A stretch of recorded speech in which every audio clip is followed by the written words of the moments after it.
नमस्कार दोस्तों। आज 8 अगस्त 2020 के करेंट अफेयर्स के कुछ इम्पोर्टेंट क्वेश्चन दिए हुए हैं। चलिए हम शुरुआत करते हैं। आपका पहला क्वेश्चन है, जम्मू कश्मीर के नए उपराज्यपाल कौन हैं? Option number B, Manoj Sinha. यहाँ पर हम आपको बता दें कि इससे पहले जम्मू कश्मीर के लेफ्टिनेंट गवर्नर गिरीश चंद्र मुर्मू थे। वह इस केंद्र शासित प्रदेश के पहले उपराज्यपाल थे। उन्होंने 5 अगस्त 2020 को इस्तीफा दे दिया। इसके बाद 6 अगस्त 2020 की सुबह राष्ट्रपति रामनाथ कोविंद ने मनोज सिन्हा को नया उपराज्यपाल अपॉइंट किया। मनोज सिन्हा ने बताया कि वह गाजीपुर से सांसद रहे हैं और पूर्वी उत्तर प्रदेश में भारत जनता पार्टी के बड़े चेहरे हैं। मोदी सरकार के पहले कार्यालय में उनके पास रेल राज्य मंत्री और संचार राज्य मंत्री का कार्यभार था।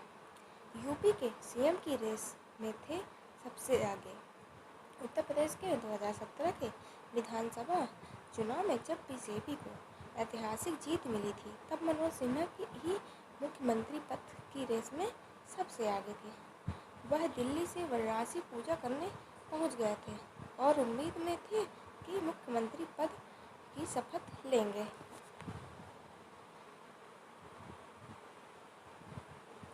लेकिन पार्टी की ओर से योगी आदित्यनाथ को आगे किया गया था। बाद में 2019 को लोकसभा चुनाव वो हार गए थे। राजनीतिक एंट्री में बताया गया कि अब जब मनोज सिन्हा को जम्मू कश्मीर के नए एलजी की जिम्मेदारी सौंपी गई है, मतलब साफ है कि एक बार फिर जम्मू कश्मीर के उच्चस्थ पद पर राजनीतिक एंट्री हुई है। इससे पहले जम्मू कश्मीर पूर्ण राज्य था, तब सत्यपाल मलिक यहाँ के राज्यपाल थे। लेकिन जब केंद्र शासित प्रदेश बना तो अधिकारी जीसी मुर्मू को भेजा गया। गिरीश चंद्र मुर्मू बताए कि वह 1985 बैच के गुजरात कैडर के आईएएस ऑफिसर हैं।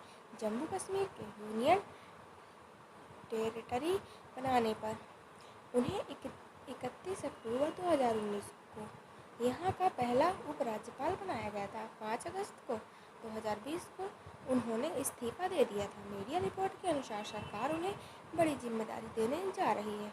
उन्हें देश का अगला CAG controller and auditor general of India बनाया जा सकता है। इस वक्त राजवी महेश CAG हैं, वह रिटायर होने वाले हैं। आपका अगला क्वेश्चन है,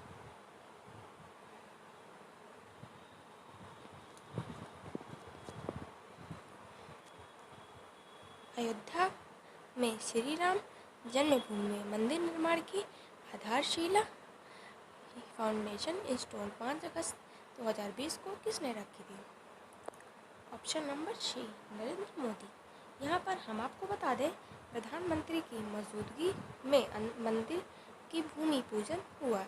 इस मौके पर श्री राम जन्मभूमि मंदिर से संबंधित विशेष डाक टिकट भी जारी किया। मोदी ने कहा कि राम मंदिर का भारतीय संस्कृति आधुनिक प्रतीक बनेगा, हमारी शाश्वत आस्था का प्रतीक बनेगा, राष्ट्रीय भावना का प्रतीक बनेगा। मंदिर निर्माण की आधारशिला को प्रतिद्वंदियों पर बीजेपी की वैचारिक जीत के रूप में देखा जा रहा है।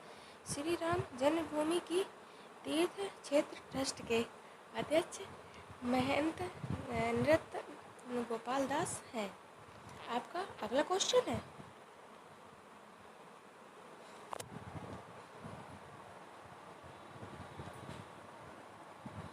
लेबनान की राजधानी बेरूत में 5 अगस्त 2020 को किस केमिकल में भीषण विस्फोट हुआ, जिसका नुकसान 10 किलोमीटर दूर तक हुआ? आपका option number A, ammonia nitrate. यहाँ पर हम आपको बता दें कि बेरूत में 2750 टन अमोनिया नाइट्रेट में हुए भीषण विस्फोटक के बाद बेरूत बंदरगाह पूरी तरह से खंडहर में तब्दील हो गया। विस्फोट ऐसा हुआ जैसे लगा कि परमाणु बम फटा हो। शो बेरूत बेरूत बंदरगाह पूरी तरह से खंडहर में तब्दील हो गया। 100 लोगों की मौत की खबर है और 4000 से ज़्यादा लोग घायल हैं। लेबनान वेस्टर्न एशियन कंट्री में बताया गया कि वर्ल्ड मैप इंडिया में से पाकिस्तान, ईरान, इराक और सीरिया होते हुए आगे बढ़ेगा। तो ये रहा लेबनान। इसकी सीमा सीरिया और इजराइल से लगती है। उस तरफ मेडिटेरियन भी भूमध्य सागर से है। इसकी आबादी करीब 70 लाख है। 54% आबादी मुस्लिम, 40% क्रिश्चियन। लेबनान की राजधानी बेरूत है। यहाँ पर बेरूत बंदरगाह पर अमोनिया नाइट्रेट के बड़े स्टोर में भीषण विस्फोट हुआ है।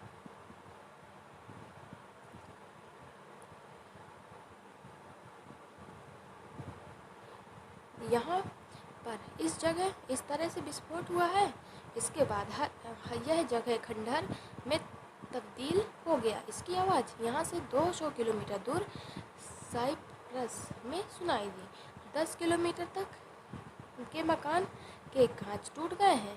अमोनिया नाइट्रेट यह गंधहीन केमिकल पदार्थ है। इसका इस्तेमाल कई तरह से होता है, लेकिन समानता इसका सबसे ज़्यादा प्रयोग 2 तरह से होता है: खेती के लिए उर्वरक फर्टिलाइजर के रूप में और निर्माण और खनन कार्य में विस्फोटक के तौर पर। आग लगने पर इसमें धमाका होता है और खतरनाक गैस नाइट्रोजन ऑक्साइड और अमोनिया ऑक्साइड और भी गैस निकलती रहती है।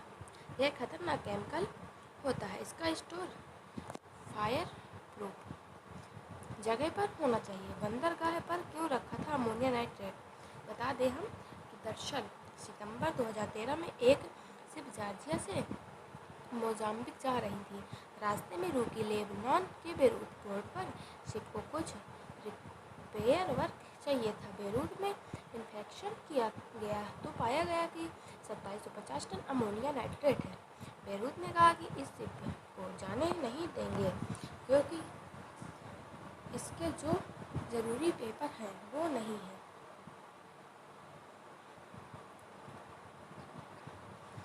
इसके बाद शिप के ऑनर ने कहा कि यह हमारी शिप नहीं है।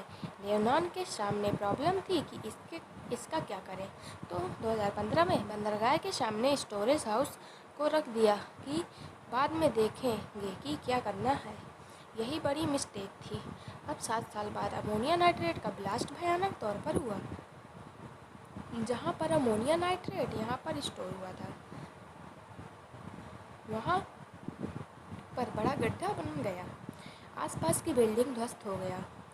यह एक तरह से वार्निंग सिस्टम है कि एक जगह पर अमोनिया नाइट्रेट को स्टोर ना करें। धमाके में लेबनान का मुख्य अन्नागार भी बर्बाद हो गया। इस तबाही के बाद लेबनान के पास 1 महीने से कम का सुरक्षित अनाज बचा है। लेबनान के राष्ट्रपति थे मिशेल सुलेमान। प्रधानमंत्री थे साद हरीरी। मुद्रा लेबनानी पाउंड। आपका अगला क्वेश्चन है, राजस्थान सरकार द्वारा शुरू की जाने वाली इंदिरा रसोई योजना के तहत ज़रूरतमंद और गरीबों को कितने रुपए में स्वच्छ पौष्टिक भोजन मिलेंगे? आपका ऑप्शन नंबर बी 8 रुपये प्रति प्लेट। यहाँ पर हम आपको बता दें कि पूर्व प्रधानमंत्री इंदिरा गांधी के नाम पर यह योजना 20 अगस्त नागरिक क्षेत्र में शुरू की हो रही है। खाने में प्रति थाली 100 ग्राम दाल, 100 ग्राम सब्जी, 250 ग्राम चपाती एवं अचार का मेन्यू निर्धारित किया है। राज्य सरकार इस योजना पर प्रतिवर्ष 100 करोड़ रुपए खर्च करेगी। राजस्थान के मुख्यमंत्री अशोक गहलोत हैं। राज्यपाल कलराज मिश्र हैं। आपका अगला क्वेश्चन है,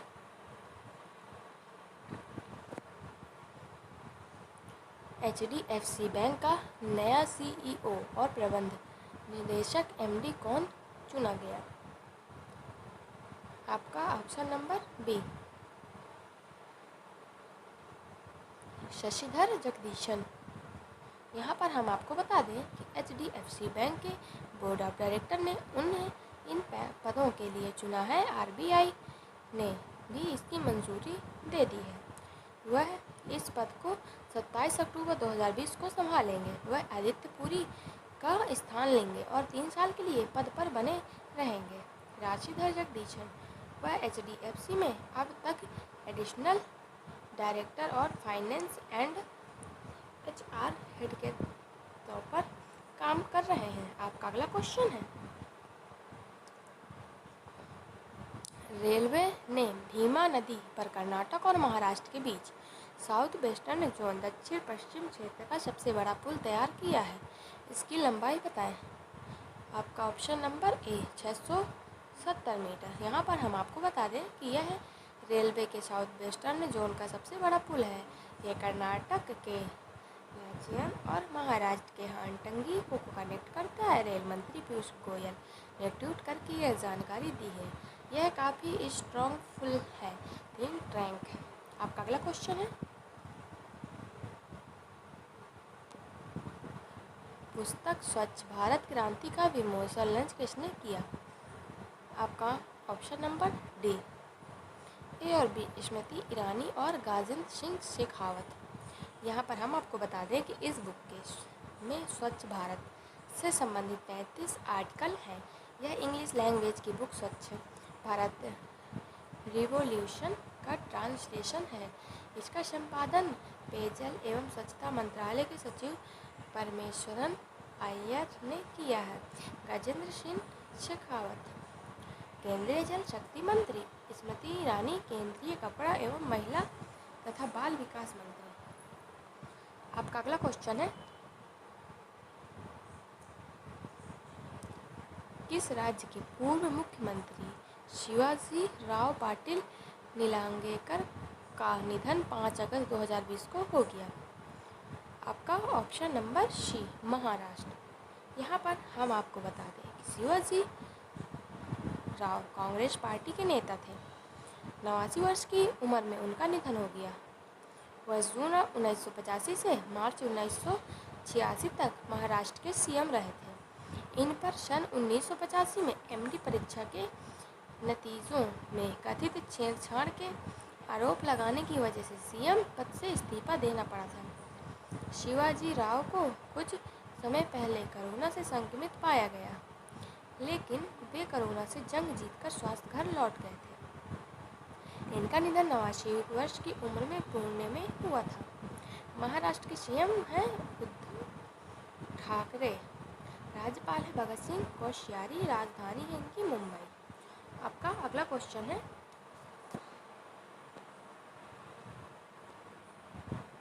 शांति के लिए नोबेल प्राइज विजेता और राजनीतिक जॉन हुम का निधन 3 अगस्त 2020 को हो गया।